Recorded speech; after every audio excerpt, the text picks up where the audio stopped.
2,000 ಕೊಡ್ತಾ ಇರೋದಂತೂ ತುಂಬಾ ಹೆಲ್ಪ್ ಆಗ್ತಾ ಇದೆ.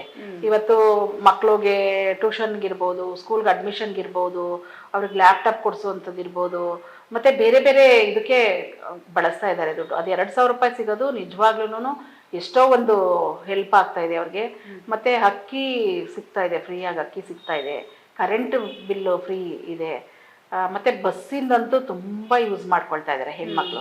ಇವತ್ತು ಬರೀ ಫ್ಯಾಕ್ಟ್ರಿಗೆ ಹೋಗಿ ಬರಕ್ಕೆ ಅಷ್ಟೇ ಅಲ್ಲ, ಈಗ ಭಾನುವಾರ ಆಯ್ತು ಅಂದ್ರೆ ಏನೋ ಒಂದು ಮಾರ್ಕೆಟ್ಗೆ ಹೋಗ್ಬೇಕು, ಇನ್ನೇನೋ ಮಾಡ್ಬೇಕು, ಅಥವಾ ಊರಿಗೆ ಹೋಗ್ಬೇಕಂದ್ರೆ ಎಲ್ಲ ಕಡೆಗೂ ಹೋಗ್ತಾ ಇದ್ದಾರೆ. ಮತ್ತೆ ದೇವಸ್ಥಾನಗಳಂತೂ ಗಾರ್ಮೆಂಟ್ ಕಾರ್ಮಿಕರು ಅವ್ರು ಲೈಫ್ ಲಾಂಗ್ ನೋಡಕ್ ಆಗ್ತಾ ಇರ್ಲಿಲ್ಲ ದೇವಸ್ಥಾನಗಳನ್ನ. ದುಡ್ದಿದ್ರೆ ಅವ್ರು ದುಡಿಯೋ ದುಡ್ಡಲ್ಲಿ ಈ ತರ ದೇವಸ್ಥಾನಗಳನ್ನ ನೋಡಕ್ ಆಗ್ತಾ ಇರ್ಲಿಲ್ಲ.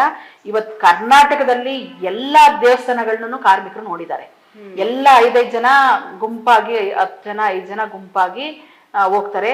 ಮತ್ತೆ ಅದಷ್ಟೇ ಅಲ್ಲ, ಬರೀ ಕಾರ್ಮಿಕರು ಇದು ಮಾಡೋದಲ್ಲ, ಮತ್ತೆ ಉಂಡಿಗಳೆಲ್ಲ ತುಂಬ ಹೋಗ್ತಾ ಇದೆ. ನೀವು ನೋಡ್ತಾ ಇದೀರಾ, ಎಲ್ಲಾ ಕಡೆ ಉಂಡಿಗಳು ತುಂಬ ಹೋಗ್ತಾ ಇದೆ, ಉಂಡಿಗಳಿಗೆ ದುಡ್ಡು ಆಗ್ತಾ ಇದೆ.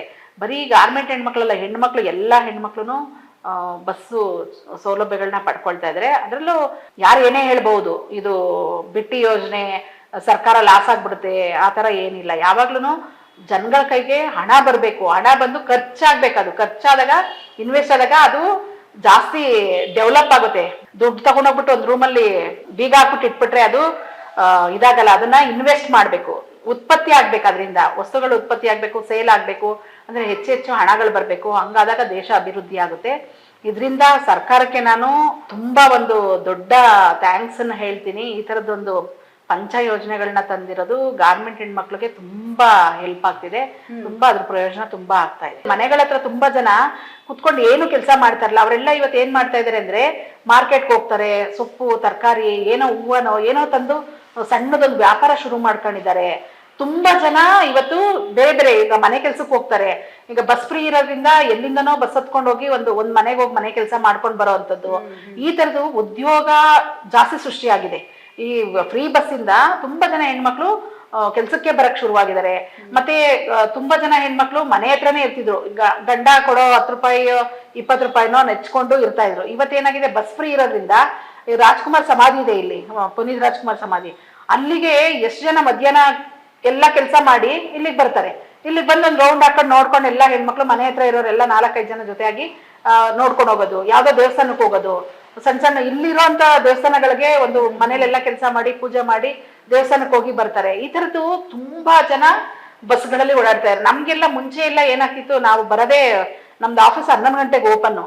ಮುಂಚೆ ಬರುವಾಗೆಲ್ಲ ನಮ್ಗೆ 10 ಗಂಟೆಗೆ ನಾವು ಹೊರಟ್ರೆ ಬಸ್ಸು ಖಾಲಿ ಇರೋದು, ಎಷ್ಟು ಫ್ರೀಯಾಗಿ 10 ಜನನೂ ಇರ್ತಾ ಇರ್ಲಿಲ್ಲ ಬಸ್ಸಲ್ಲಿ. ಇವಾಗ ನೀವು ಯಾವ ಟೈಮಲ್ಲಿ ಓಡಾಡಿದ್ರು ನಮ್ಗೆ ಸೀಟ್ ಸಿಗಲ್ಲ, ಹಂಗೆ ನಿಂತ್ಕೊಳಕ್ಕೆ ಜಾಗ ಇರಲ್ಲ. ಮಧ್ಯಾಹ್ನ ಟೈಮುನು ಅಷ್ಟೇ, ನಾವು 10 ಗಂಟೆಗೆ ಬಂದ್ರು ಎಲ್ಲ ರಾಜ್ಕುಮಾರ್ ಸಮಾಧಿ ಹತ್ರ ಖಾಲಿ ಆಗುತ್ತೆ ಬಸ್ಸು.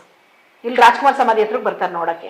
ಈ ತರ ತುಂಬಾ ಹೆಣ್ಮಕ್ಳು ಓಡಾಡ್ತಾ ಇದಾರೆ. ಮತ್ತೆ ಊರಿಗೆ ಹೋಗ್ತಾರೆ, ಫಂಕ್ಷನ್ಗಳನ್ನ ಅಟೆಂಡ್ ಮಾಡ್ತಾರೆ, ಫ್ಯಾಮಿಲಿಗಳ ಪ್ರೋಗ್ರಾಮ್ಗಳಲ್ಲಿ ಅಟೆಂಡ್ ಮಾಡ್ತಾ ಇದಾರೆ. ಒಂಥರ ಬಾಂಧವ್ಯ ಜಾಸ್ತಿ ಆಗಿದೆ, ಫ್ರೆಂಡ್ಗಳು ಹೋಗೋವಂಥದ್ದು, ಫ್ಯಾಮಿಲಿ ವಯಸ್ಸಾಗಿರೋನ್ನ ನೋಡೋ ಅಂಥದ್ದು. ನಾವೇನೇನೆ ವರ್ಷಕ್ಕೊಂದ್ಸತಿ ಊರಿಗೆ ಹೋಗ್ತಾ ಇರ್ಲಿಲ್ಲ. ಇವಾಗ ಏನಾಗ್ತಿದೆ, ಪ್ರತಿ ಭಾನುವಾರ ನೋಡಿ, ಶನಿವಾರ ಭಾನುವಾರ ಯಾವ ಬಸ್ಸಲ್ಲೂ ಹತ್ತಕ್ಕೆ ಕಾಲಿಡಕ್ ಜಾಗ ಇರಲ್ಲ, ಅಷ್ಟು ರಶ್ ಇರುತ್ತೆ. ಎಲ್ಲಾ ದೇವಸ್ಥಾನಗಳ ಹತ್ರ ರಶ್ ಇರುತ್ತೆ. ಮತ್ತೆ ಉಂಡಿಗಳಿಗೆ ದುಡ್ಡು ಹಾಕ್ತಾ ಇದಾರೆ, ಅದರಿಂದ ಸರ್ಕಾರಕ್ಕೆ ಲಾಭ ರಿಟರ್ನ್ಸ್ ಬರ್ತಾ ಇದೆ. ಇದು ತುಂಬಾ ಅದ್ಭುತವಾದಂತ ಯೋಜನೆ. ಮತ್ತೆ ಎಲ್ಲಾರನ್ನು ಇಡೀ ವರ್ಲ್ಡಲ್ಲಿ ಮಾತಾಡ್ತಾ ಇದ್ದಾರೆ. ಇವತ್ತು ಕರ್ನಾಟಕದ ಕಾಂಗ್ರೆಸ್ ಸರ್ಕಾರ ಇವತ್ತು ಫ್ರೀ ಯೋಜನೆ ಮಾಡಿರುವಂತದನ್ನ ಇಡೀ ವರ್ಲ್ಡಲ್ಲಿ ಚರ್ಚೆ ಮಾಡ್ತಾ ಇದ್ದಾರೆ. ಹೌದಾ, ಈ ತರ ಹೆಣ್ಮಕ್ಳು ಪೂರ್ತಿ ಕರ್ನಾಟಕ ಪೂರ್ತಿ ಓಡಾಡಕ್ ಫ್ರೀ ಕೊಟ್ಟಿದ್ದಾರಾ, ಮತ್ತೆ 2,000 ರೂಪಾಯಿ ಕೊಡ್ತಾ ಇದ್ದಾರಾ, ಇದೆಲ್ಲ ನಿಜವಾಗ್ಲೂ ತುಂಬಾ ಜನ ಅಪ್ರಿಶಿಯೇಟ್ ಮಾಡ್ತಾ ಇದ್ದಾರೆ. ಮತ್ತೆ ಇತಿಹಾಸದ ಪುಟಗಳಲ್ಲಿ ಈ ಹೆಸರು ಉಳಿಯುತ್ತೆ, ಕಾಂಗ್ರೆಸ್ ಮಾಡಿರುವಂತ ಹೆಸರು ಉಳಿಯುತ್ತೆ. ಅದನ್ನ ಯಾವುದೇ ಸರ್ಕಾರ ಬಂದ್ರು ನನ್ನ ಇದು ಒಂದು ಈ ತರದ್ದು ಜನಗಳಿಗೆ ಹೆಲ್ಪ್ ಮಾಡಿದಾಗ ಅಂತ ಸರ್ಕಾರಗಳನ್ನ ಆಯ್ಕೆ ಮಾಡ್ತಾರೆ ಜನಗಳು. ಜನಗಳಿಗೆ ಹೆಲ್ಪ್ ಮಾಡುವಂತ ಸರ್ಕಾರಗಳು ಬರಬೇಕು, ಅದು ನನ್ನ ಒಂದು ಅಭಿಲಾಷೆ ಕೂಡ. ಮಿನಿಮಮ್ ಇವಾಗ ಒಂದು ಕುಟುಂಬಕ್ಕೆ ಈ ಫ್ರೀ ಇದೆಲ್ಲ 5 ಗ್ಯಾರಂಟಿ ಯೋಜನೆಗಳಿಂದ ನಾವು ಲೆಕ್ಕ ಹಾಕೋದಾದ್ರೆ 5,000-6,000 ರೂಪಾಯಿ ಒಂದ್ ತಿಂಗಳಿಗೆ ಬೆನಿಫಿಟ್ ಸಿಗ್ತಾ ಇದೆ. ಆದ್ರೆ ಯಾರು ಸೇವಿಂಗ್ಸ್ ಅಂತ ಯಾರು ಮಾಡ್ತಾ ಇಲ್ಲ, ಖರ್ಚು ಮಾಡ್ತಾ ಇದ್ದಾರೆ. ಇವಾಗ ಪರ್ಚೇಸಿಂಗ್ ಜಾಸ್ತಿ ಆಗಿದೆ. ಈಗ ಸೊಪ್ಪು ತರಕಾರಿ ತಗೊಳ್ಳೋದ ಅಥವಾ ಇನ್ನೇನೋ ತಗೊಳ್ಳೋದ, ಮಕ್ಳಿಗೆ ಯಾವ್ದೋ ಒಂದು ಅಜ್ಜಿ ಹೇಳ್ತಾ ಇದ್ರು ನನ್ಗೆ, ಹೋಟ್ಲಿಗೆ ಕರ್ಕೊಂಬಂದಿರು, ಏನ್ ಅಜ್ಜಿ ನೀವು ಎಲ್ಲ ಕೊಡಿಸ್ತಾ ಇದ್ದೀರಾ ಅಂದ್ರೆ 2,000 ರೂಪಾಯಿ ಬರುತ್ತಲ್ಲವಾ, ಅದ್ರಲ್ಲಿ ನಾನು ಮಕ್ಳು ಕರ್ಕೊಂಬಂದು ದೋಸೆ ಕೊಡಿಸ್ತೀನಿ, ಇಲ್ಲಾಂದ್ರೆ ನನ್ಗೆ ಎಲ್ಲಿ ಬರ್ತಾ ಇತ್ತು ದುಡ್ಡು, ಬರೋದ್ರಿಂದ ನಾನು 500 ರೂಪಾಯಿ ಖರ್ಚು ಮಾಡ್ತೀನಿ ಮಕ್ಳಿಗೋಸ್ಕರ, ಖುಷಿಯಾಗಿರ್ತಾವ ನನ್ನ ಮೊಮ್ಮಕ್ಳು ಅಂತ. ಆತರ ಹೆಣ್ಮಕ್ಳು ಕೈಗೆ ದುಡ್ಡು ಸಿಕ್ತಾಗ ಯಾರನ್ನೂ ಬಚ್ಚಿಟ್ಕೊಳಲ್ಲ, ಅದನ್ನ ಖರ್ಚು ಮಾಡ್ತಾರೆ. ಖರ್ಚು ಮಾಡಿ ಅದನ್ನ ಖುಷಿ ಪಡ್ತಾರೆ. ಖರ್ಚು ಮಾಡಿದಾಗ ಅದರಿಂದ ತಾನೇ ಜಾಸ್ತಿ ಬೆನಿಫಿಟ್ ಆಗುತ್ತೆ. ದುಡ್ಡು ಇಟ್ಕೊಂಡ್ರೆ ನಾನು ಅವಾಗಲೇ ಹೇಳ್ದಂಗೆ ಯಾವಾಗ್ಲೂ ಅಷ್ಟೇ ಇನ್ವೆಸ್ಟ್ ಮಾಡಬೇಕು. ಇನ್ವೆಸ್ಟ್ ಉತ್ಪಾದನೆ ಜಾಸ್ತಿ ಆಗ್ಬೇಕು, ಅದರಿಂದ ದೇಶ ಅಭಿವೃದ್ಧಿ ಆಗುತ್ತೆ. ದುಡ್ಡು ಒಂದ್ ಕಡೆ ಇಟ್ಟರೆ ಬಂಡವಾಳ ಡಬ್ಬಲ್ ಆಗಲ್ವಲ್ಲ ಯಾವುದೇ ಕಾರಣಕ್ಕೂ. ಆತರ ಇವತ್ತು ಕೊಟ್ಟಿರೋದು ಜನಗಳ ಕೈಗೆ ದುಡ್ಡು ಖರ್ಚು ಮಾಡಕ್ ಕೊಟ್ಟಿರೋದ್ರಿಂದ ಸರ್ಕಾರಕ್ಕೆ ಹೆಚ್ಚು ಲಾಭ ಬರ್ತಾ ಇದೆ.